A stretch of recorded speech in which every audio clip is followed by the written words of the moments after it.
That was good.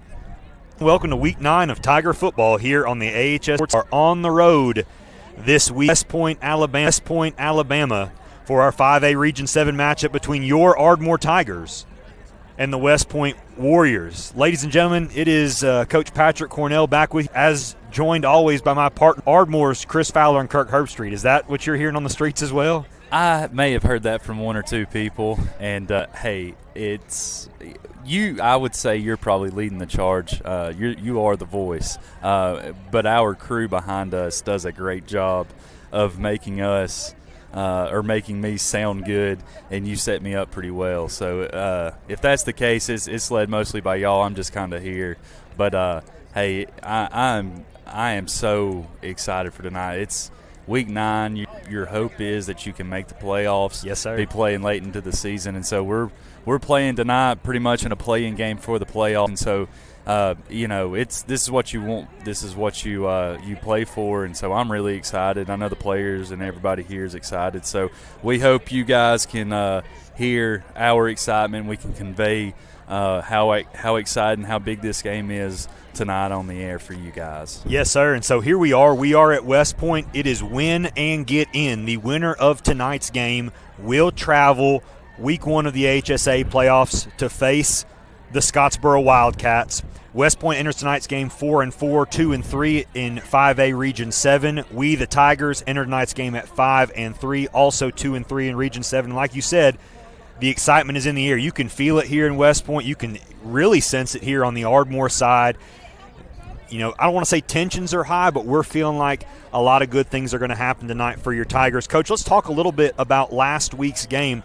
Huge region matchup against East Limestone. They came over to Cooper Field and Ardmore, and we came away with a big victory, 35-16 over the Indians. And we'd like to highlight one major play, Coach, the play that kind of seized that momentum back for our Tigers after a couple tough drives against the Indians, and that's going to be Xavier Hawthorne's 98-yard touchdown.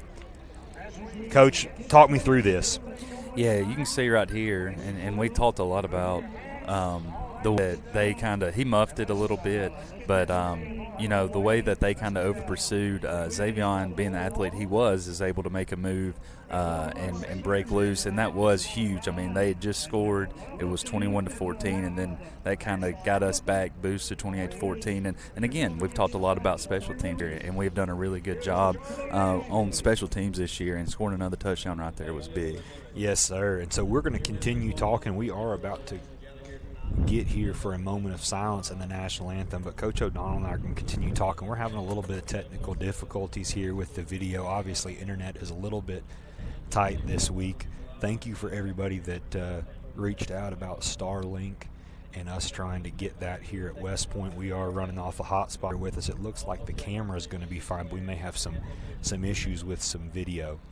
So, as we head here into the national anthem, West Point is coming off of a 42-14 loss last week against Russellville. And so it is going to be very interesting to see how they bounce against your Tigers, who are riding this now 3-game win streak.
Okay, and we are back. That was a great national anthem played by the West Point Warrior Band.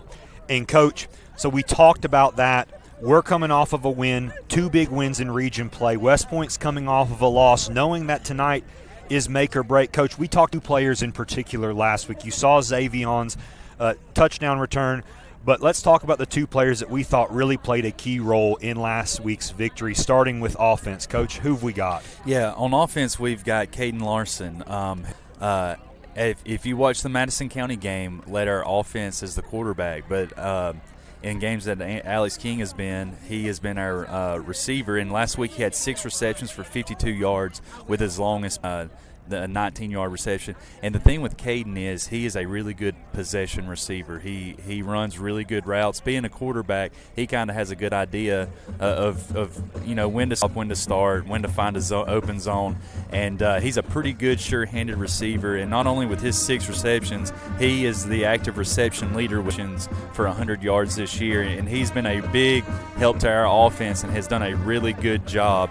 And expecting to see out of Caden tonight. We would be remiss